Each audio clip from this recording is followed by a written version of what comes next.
Hi, this is doctor Harika, fertility specialist at 9M fertility by అంకుర, కోంపల్లి. చాలా మంది couples పెళ్ళై ఎన్ని ఇయర్స్ అయ్యింది, ఇంకా కన్సీవ్ అవ్వట్లేదు, ప్రెగ్నెన్సీనే రాలేదు. మరి డాక్టర్ దగ్గరికి వెళ్దాం, ఫర్టిలిటీ కన్సల్టేషన్ తీసుకుందాం అని ఆలోచిస్తారు, కానీ రావడానికి భయం.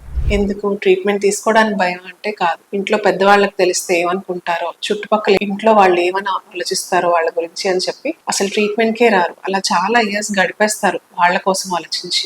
మొదటిది ఏంటంటే, ఇన్ఫర్టిలిటీ అనేది లోపం కాదు. చాలా మంది కపుల్స్ చిన్న చిన్న కరెక్షన్స్, వాళ్ళ బాడీలో ఉండే మెడికల్ కండిషన్స్ కానీ హార్మోనల్ కరెక్షన్స్ కానీ చేసుకోవడం వల్లనే కన్సీవ్ అయిపోతారు. అయితే ఫస్ట్ దానికి కనీసం మనం డాక్టర్ దగ్గరికి వెళ్ళి చూపించుకుని వాళ్ళలో ఏమన్నా ఇబ్బంది ఉందా, ఏమన్నా చిన్న కరెక్షన్స్ అవసరం ఉంటాయా అనే దానికి కన్సల్టేషన్ కూడా తీసుకోకపోతే ట్రీట్మెంట్ అలాగే డిలే అవుతుంది. కొన్ని ఇయర్స్ గడిచిపోయిన తర్వాత ఏజ్ ఫ్యాక్టర్స్ వల్ల మన బాడీలో హార్మోనల్ చేంజెస్, ఎగ్ క్వాలిటీ తగ్గిపోవడం, స్పర్మ్ హెల్త్ అంతా డిటోరియేట్ అవ్వడం ఇలాంటివి జరిగి కన్సీవ్ అవ్వడం ఇంకా కష్టం. అప్పుడు సొసైటీ గురించి ఆలోచించి మీరు డిలే చేసిన దానికి మీరే రిగ్రెట్ అవుతారు.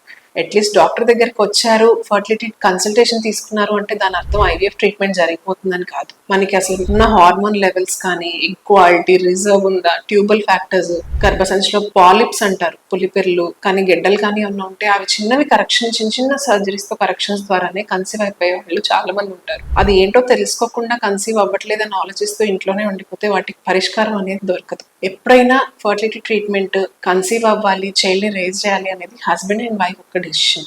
దానికోసం మీరు ఇంట్లో వాళ్ళు ఏమనుకుంటారు, సమాజం ఏమనుకుంటుంది అని డిలే చేసుకుంటూ వెళ్తే మీ ఫర్టిలిటీ ఛాన్సెస్, కన్సీవ్ అయ్యే ఛాన్సెస్ ని మీరే తగ్గించేసుకుంటారు. ఎంత ఎర్లీగా మీరు వెళ్ళి చూపించుకుంటారో అంత ఎక్కువ ఆప్షన్స్ అండ్ ఎక్కువ సక్సెస్ రేట్స్ ఉంటాయి.